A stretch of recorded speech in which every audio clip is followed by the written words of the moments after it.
It was March 2006, in the quiet town of McKeesport, Pennsylvania. A young woman stepped into a corner convenience store, her hands trembling, her eyes darting between the door and the clerk. She looked ordinary, maybe a little shy, a little worn. But when she spoke, her words shattered a decade of silence. "My name is Tanya Kach," she whispered. "I've been missing for 10 years. The man behind the counter froze. The sound of the refrigerator hum filled the air, the kind of silence that only happens when the truth finally breaks through years of lies. Outside, life went on as usual.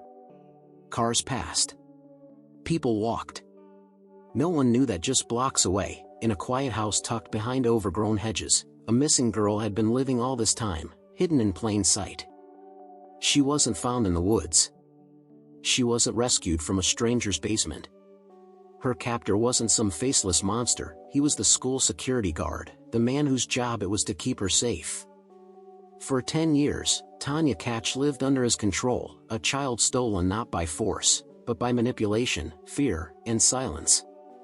This is not just a story of captivity. It's the story of a girl who vanished from the world, yet never truly left it. The story of how one whisper, in a small-town deli, unraveled a decade of deceit, and brought a lost name back to life. Welcome to the Found Files, where we don't just tell stories of the missing, we tell stories of those who were found. If you believe stories like Tanya's deserve to be remembered, don't just watch. Subscribe. Share.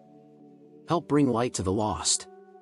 Because somewhere, right now, another voice is still waiting to be heard. Before the headlines, before the whispers and the disbelief, there was just Tanya.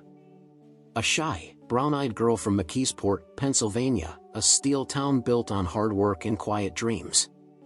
Back then, life was simple. Kids played until the streetlights blinked on, and families gathered around TV sets after long days. Tanya was only 14, bright, polite, and eager to fit in. Her teachers described her as soft-spoken, gentle. Her friends said she smiled easily but often looked like she was thinking too much, as if her mind lived somewhere far away. At home, things weren't perfect.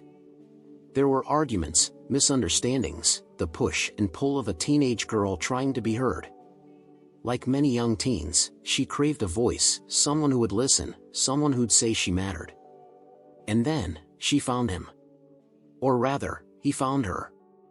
His name was Thomas Tom Hose. The school's security guard, mid-30s, calm, polite, the kind of man who remembered everyone's name. He was the adult you saw every day but never really thought twice about. The one who smiled when you walked in, who told the kids to stay out of trouble. But behind that friendly voice was something darker, something that noticed Tanya in ways no grown man ever should. He'd stop her between classes, ask how she was doing. He'd give her small compliments about her clothes, her smile, her handwriting. Tiny words that, to a lonely teenager, sounded like care.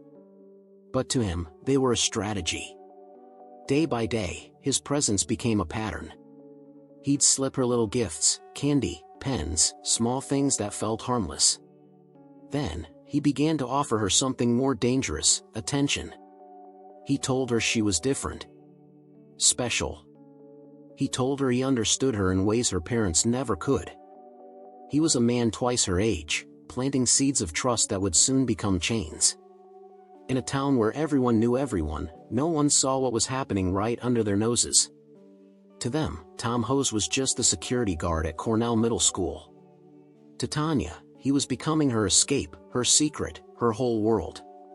But what Tanya couldn't see was that the door she thought was opening to freedom was really the first step into a prison she wouldn't leave for 10 years. By early 1996, Tanya's world had quietly begun to change. What started as small conversations between classes had become secret notes, stolen moments, and long looks no one else seemed to notice. To the teachers, it looked like a shy student confiding in a trusted adult. To Tanya, it felt like finding someone who finally saw her. He told her things that fed the loneliness she carried, that her parents were too strict, that her classmates didn't understand her, that he was the only one who truly cared. And slowly, she believed him. Because when you're 14, you don't always see the danger hiding behind kindness. Hose began to plan. He knew her schedule, her moods, her doubts, and he used every one of them to draw her closer.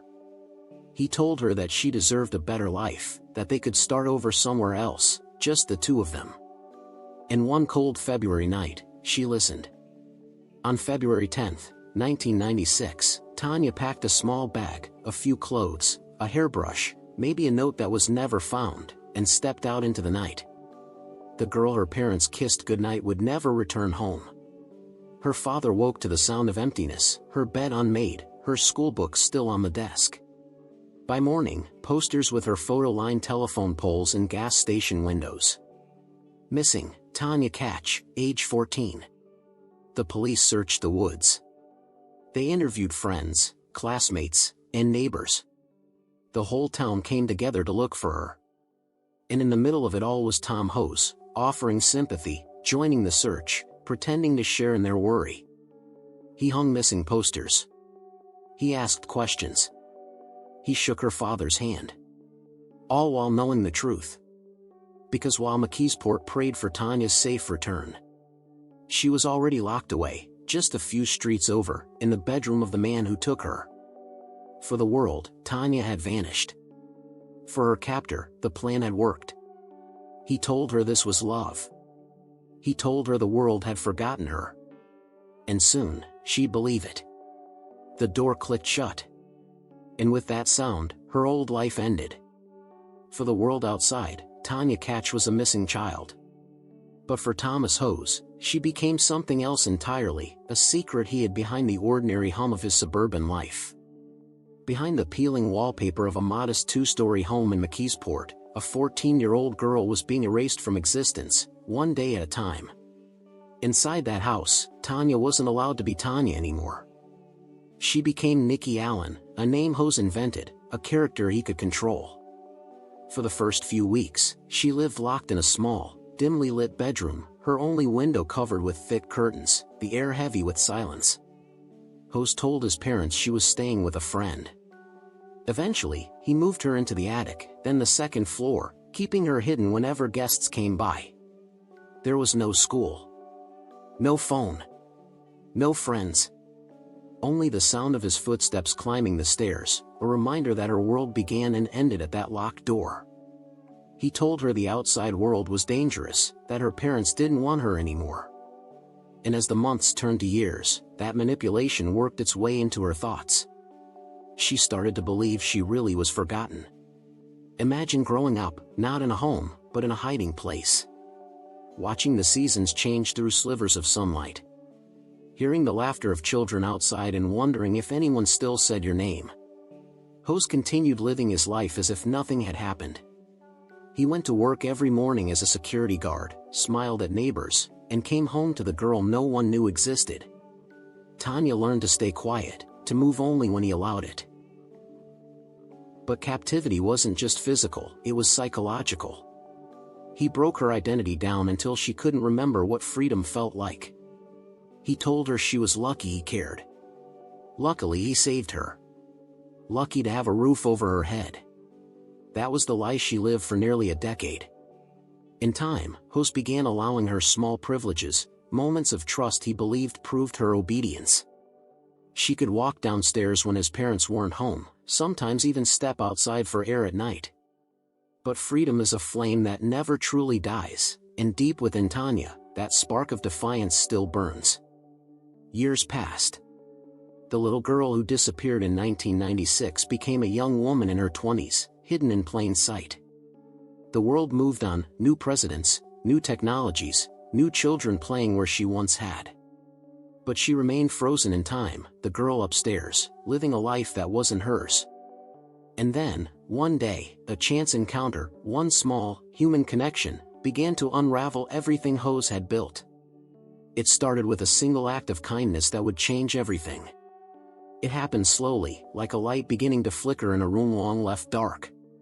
By 2006, Tanya Kach had spent almost 10 years inside Thomas Hose's house.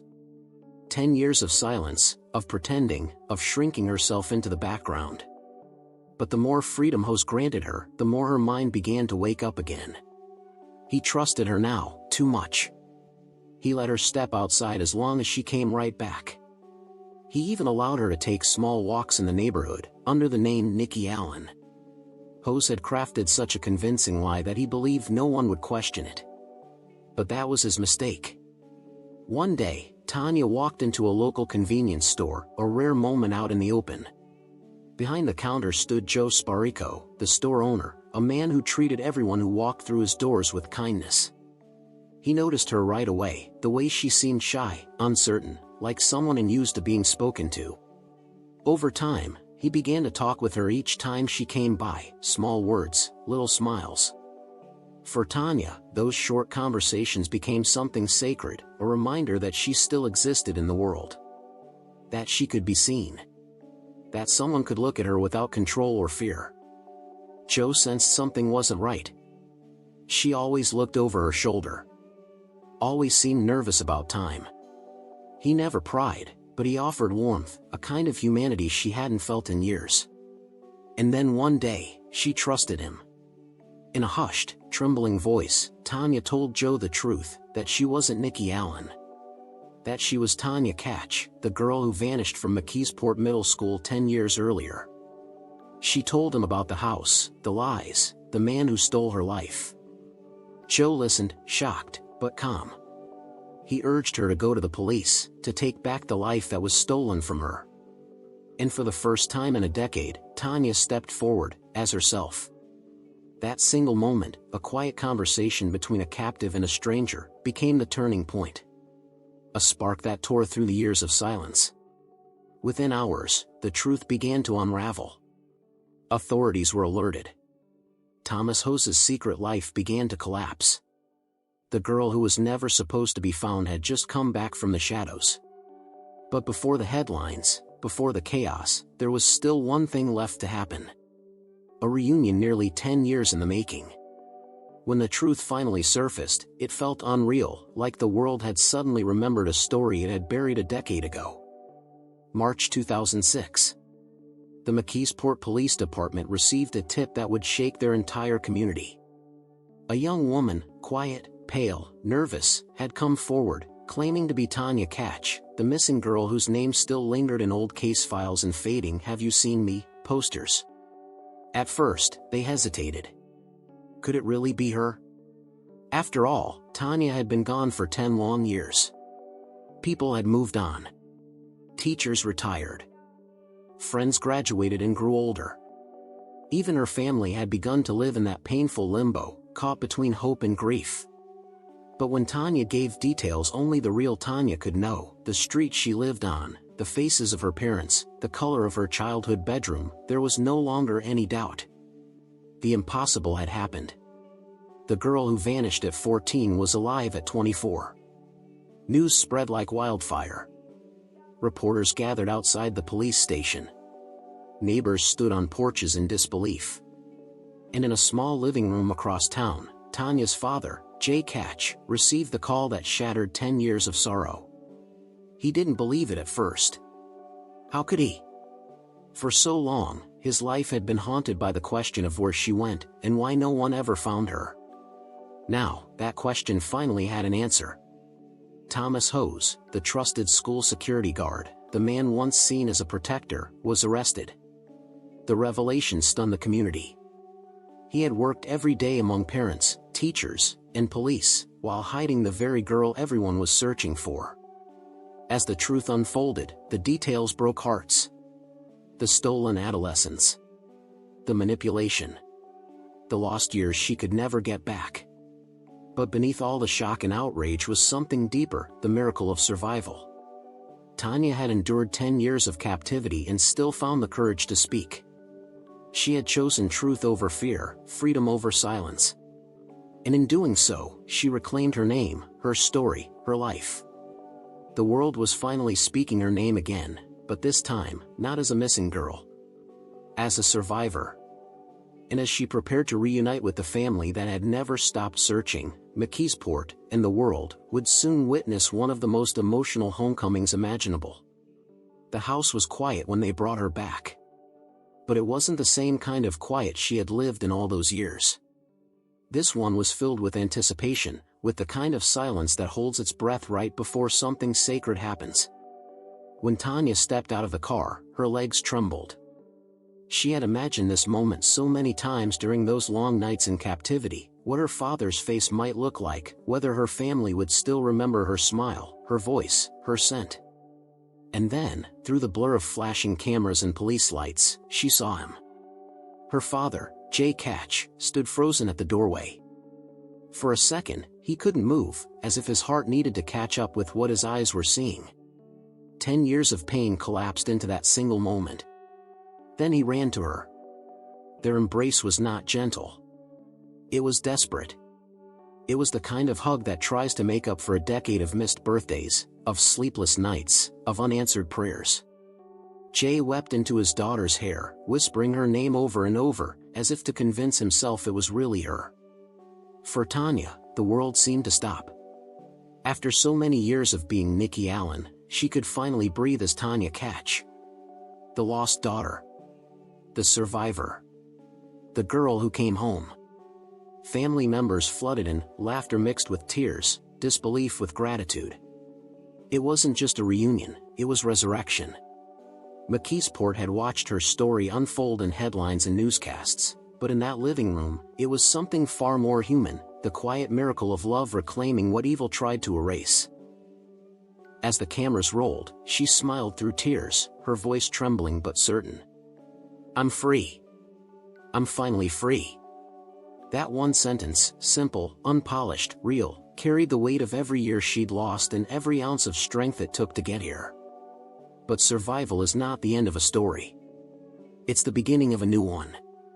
And as Tanya faced the world again, scarred, but standing, she became a voice for others still trapped in silence.